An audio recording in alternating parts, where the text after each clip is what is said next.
여러분, 안녕하세요. 오늘 들려드릴 이야기는 우리가 잊고 살았던 한 시절, 우리 어머니들의 젊은 날에 관한 진실한 이야기입니다.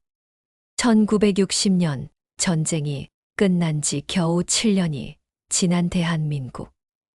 폐허가 된 땅에서도 사람들은 살아야 했고, 사랑해야 했으며, 무엇보다 희망을 품어야 했습니다. 그 중심에는 언제나 묵묵히 견디며 가족을 지켜낸 우리 어머니들이 계셨습니다. 오늘의 주인공은 경기도 작은 산골 마을에서 태어난 김순자라는 한 여인입니다. 19살의 순자는 전쟁으로 아버지를 잃고 홀어머니와 동생 2명을 돌보며 살아가고 있었습니다. 가난했지만 웃음을 잃지 않았던 그녀, 그리고 첫사랑의 아픔과 선택 앞에서 흘린 눈물들. 이 이야기 속에는 또 다른 등장인물들이 있습니다. 마을의 젊은 선생님 이정호, 순자의 든든한 버팀목이 되어준 박기태, 그리고 어떤 상황에서도 딸을 믿고 지켜준 순자의 어머니, 박복순 할머니까지. 지금부터 들려드릴 이야기는 단순한 옛날 이야기가 아닙니다. 우리 모두의 어머니가 걸어온 길이며 지금도 어딘가에서 묵묵히 이어지고 있는 사랑의 이야기입니다. 자, 그럼 이제 1960년 봄, 작은 산골 마을로 함께 가보시겠습니다. 1960년 4월, 산골 마을에 봄이 찾아왔습니다. 19살 김순자는 이른 아침부터 빨래를 들고 시냇가로 향했습니다. 어머니 박복수는 새벽부터 품앗이를 하러 가셨고, 동생들은 아직 잠들어 있었습니다. 시냇가에 도착한 순자가 빨래를 시작할 때, 저 멀리서 책가방을 맨 한 사람이 걸어오는 것이 보였습니다. 마을 초등학교에 새로 부임한 선생님, 25살의 이정호였습니다. 안녕하세요, 순자 씨. 정호가 먼저 인사를 건넸습니다. 순자는 얼굴이 빨갛게 달아올라 고개를 숙였습니다. 그때부터 정호는 매일 아침 학교에 가는 길에 시냇가에 들러 순자와 짧은 인사를 나누었습니다. 순자 씨는 왜 학교를 그만두셨어요? 어느 날 정호가 조심스럽게 물었습니다. 아버지가 돌아가시고 나서 집안 사정이 어려워져서요. 동생들은 꼭 학교를 보내야 한다고 어머니가 그러시더라고요. 정호는 순자의 말을 듣고 마음이 아팠습니다. 그럼 제가 그를 가르쳐 드릴까요? 순자의 눈이 반짝였습니다. 그날부터 정호는 방과 후에 순자의 집을 찾아와 그를 가르쳐 주었습니다. 순자는 밤마다 등잔불 아래에서 한글을 익히고 간단한 산수를 배웠습니다. 봄이 깊어갈수록 두 사람의 마음도 조금씩 가까워졌습니다. 하지만 그 마음을 입 밖으로 내는 것은 쉽지 않았습니다. 신분의 차이, 경제적 격차가 두 사람 사이에 높은 벽처럼 서 있었기 때문입니다. 장마철이 시작되면서 마을은 연일 비에 젖었습니다. 순자는 처마 밑에 앉아 바느질을 하고 있었습니다. 순자야, 너 요즘 이정호 선생님하고 많이 이야기하더라. 어머니께서 말을 꺼냈습니다. 그냥 공부를 가르쳐 주시는 거예요. 어미가 뭘 모르겠니? 내가 그 선생님을 어떻게 생각하는지 다 보인다. 나쁘다는 게 아니야.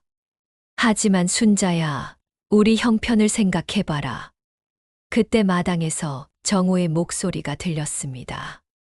그날 공부 시간은 평소와 달랐습니다. 순자는 어머니의 말이 자꾸 생각나서 집중이 잘 안 되었습니다. 동생들이 잠든 후 두 사람은 마당에서 별을 보며 이야기를 나누었습니다. 선생님은 언제까지 이 마을에 계실 거예요? 순자가 조심스럽게 물었습니다. 글쎄요, 아직은 확실하지 않아요. 하지만 언젠가는 더 큰 도시로 나가야겠죠. 순자의 마음이 쿵 하고 내려앉았습니다. 그럼 저 같은 사람은 기억도 안 나시겠네요. 순자 씨, 그런 말씀 마세요. 저는 당신을 좋아해요, 순자 씨. 정호의 고백에 순자의 눈에 눈물이 맺혔습니다. 기쁨과 슬픔이 동시에 몰려왔습니다. 하지만 순자는 끝까지 말하지 못했습니다. 어머니의 걱정, 현실의 벽이 그녀의 입을 막았습니다. 여름밤의 소나기처럼 갑작스럽게 찾아온 사랑. 하지만 그 사랑이 과연 현실이 될 수 있을까요? 추수철이 되자 마을에 소문이 돌기 시작했습니다. 정호 선생님께 혼담이 들어왔다더라. 면사무소 서기 딸이라던데 고등학교까지 나왔다더라. 순자는 이 소문을 들은 순간 가슴이 무너지는 것 같았습니다. 그날 저녁 정호가 평소처럼 찾아왔지만 순자는 제대로 쳐다볼 수가 없었습니다. 선생님 혼담 이야기 들었어요. 순자 씨, 그건 저는 그 혼담을 거절했어요. 정말요? 네. 저는 이미 마음에 둔 사람이 있다고 했어요. 그때 어머니께서 방에서 나왔습니다. 선생님, 잠깐 이야기 좀 할까요? 어머니와 정호는 마당 한쪽으로 가서 이야기를 나누었습니다. 선생님, 우리 순자를 좋아해 주셔서 고맙습니다. 하지만 현실을 생각해 보세요. 선생님은 장래가 밝은 분이세요. 그런데 우리 같은 가난한 집 딸과 결혼하시면 선생님 앞길에 방해가 될 거예요. 그런 건 상관없습니다. 지금은 그렇게 생각하셔도 나중에 후회하실 때가 올 거예요. 그럼 우리 순자는 어떻게 되겠어요? 어머니의 말은 따뜻했지만 냉정했습니다. 가난한 어머니가 딸의 행복을 위해 내린 힘든 결론이었습니다. 그날 밤 순자는 어머니와 긴 이야기를 나누었습니다. 눈물도 많이 흘렸습니다. 하지만 결국 어머니의 뜻을 받아들이기로 했습니다. 눈이 내리기 시작한 12월, 순자는 며칠째 정호를 피하고 있었습니다. 하지만 정호는 포기하지 않았습니다. 눈이 소복소복 쌓인 마을 뒷산에서 두 사람은 마지막으로 만났습니다. 순자 씨, 왜 이렇게 피하세요? 선생님, 저희는 안 돼요. 저는 선생님의 앞길을 막고 싶지 않아요. 순자 씨, 그런 말 하지 마세요. 하지만 순자는 이미 마음을 정했습니다. 선생님, 저를 잊어주세요. 그리고 행복하세요. 며칠 뒤 정호가 도시 학교로 전근 명령을 받았다는 소식이 들려왔습니다. 떠나는 날 아침, 정호는 순자의 집 앞에 편지 한 통을 남겨두었습니다. 순자 씨께, 저는 당신을 절대 잊지 않을 것입니다. 언젠가 다시 만날 수 있기를 바라며 정호 드림. 1년이 지나 1962년 봄, 순자에게 중매쟁이 할머니가 찾아왔습니다. 순자야, 너한테 좋은 혼담 하나 있다. 박기태라는 26살 총각이었습니다. 인근 마을에서 농사를 지으며 홀어머니를 모시고 사는 성실한 사람이었습니다. 첫 만남은 어색했습니다. 하지만 몇 번 만나다 보니 기태의 진실한 마음이 전해졌습니다. 순자 씨, 저는 말주변이 없어서 제대로 표현을 못하지만 순자 씨를 행복하게 해드리고 싶어요. 그리고 어머님과 동생들도 제가 돌보겠어요. 여름이 되자 순자는 기태와의 결혼을 받아들였습니다. 결혼식은 소박했습니다. 순자는 하얀 저고리에 빨간 치마를 입고 시집을 갔습니다. 1963년 봄, 순자는 첫 아이를 낳았습니다. 건강한 사내 아이였습니다. 기태는 민수라는 이름을 지어주었습니다. 아이를 키우는 일은 생각보다 힘들었습니다. 하지만 아이의 첫 미소를 보는 순간 모든 피로가 날아갔습니다. 2년 후 순자는 둘째 아이를 가졌습니다. 이번에는 딸이었습니다. 미영이라는 이름을 지어주었습니다. 두 아이를 키우며 순자는 진정한 어머니가 되어갔습니다. 순자는 아이들에게 글을 가르쳐 주었습니다. 정호 선생님께 배웠던 것들을 떠올리며 정성스럽게 한 글자 한 글자 알려주었습니다. 엄마, 이 글자는 뭐예요? 이건 사랑이야. 엄마가 너희들을 사랑한다는 뜻이야. 아이들이 학교에 들어갈 나이가 되자 순자는 교육에 대해 진지하게 생각하기 시작했습니다. 여보, 우리 아이들 교육비는 아무리 힘들어도 마련해야 해요. 그래, 나도 그렇게 생각해. 농사일을 더 열심히 해서라도 아이들은 공부시키자. 순자는 농사일 외에도 부업을 시작했습니다. 마을 부녀회에서 하는 수혜품 만들기에 참여한 것입니다. 밤마다 등불 아래에서 바느질을 하며 순자는 조금씩 돈을 모았습니다. 세월이 흘러 1975년이 되었습니다. 민수는 중학생, 미영이는 초등학교 고학년이 되었습니다. 두 아이 모두 공부를 잘해서 선생님들의 칭찬을 받았습니다. 어느 날 민수가 말했습니다. 엄마, 저 서울대학교에 가고 싶어요. 순자의 가슴이 뛰었습니다. 자신이 이루지 못했던 배움의 꿈을 아들이 말하고 있었습니다. 부부는 아들의 꿈을 위해 더욱 열심히 일했습니다. 새벽부터 밤늦게까지 쉬지 않고 일했습니다. 미영이도 공부를 잘했습니다. 선생님은 미영이에게도 대학 진학을 권했습니다. 미영이 어머니, 이 아이 정말 똑똑해요. 사범대학에 보내시면 좋은 선생님이 될 것 같아요.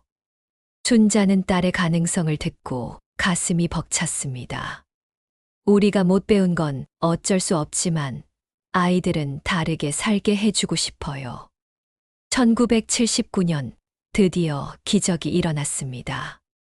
민수가 서울대학교에 합격한 것입니다. 엄마, 제가 합격했어요. 순자는 그 자리에서 주저앉아 울음을 터뜨렸습니다. 마을 전체가 축제 분위기였습니다. 순자와 기태는 논한 배미를 팔아 민수의 대학 비용을 마련했습니다. 2년 후 미영이도 사범대학에 합격했습니다. 엄마, 저도 선생님이 될 거예요. 엄마처럼 훌륭한 사람이 되고 싶어요. 몇 년 후 민수는 대학을 졸업하고 좋은 회사에 취직했습니다. 미영이는 초등학교 선생님이 되었습니다. 민수와 미영이 모두 결혼을 하고 가정을 꾸렸습니다. 순자는 할머니가 되었습니다. 손자, 손녀들이 시골집에 놀러 오면 순자는 정말 행복했습니다. 할머니, 옛날 이야기 해주세요. 그래, 할머니가 어렸을 때는 말이지. 순자는 아이들에게 자신의 어린 시절 이야기를 들려주었습니다. 세월이 더 흘러 순자는 70을 넘겼습니다. 기태는 몇 년 전에 하늘나라로 떠났습니다.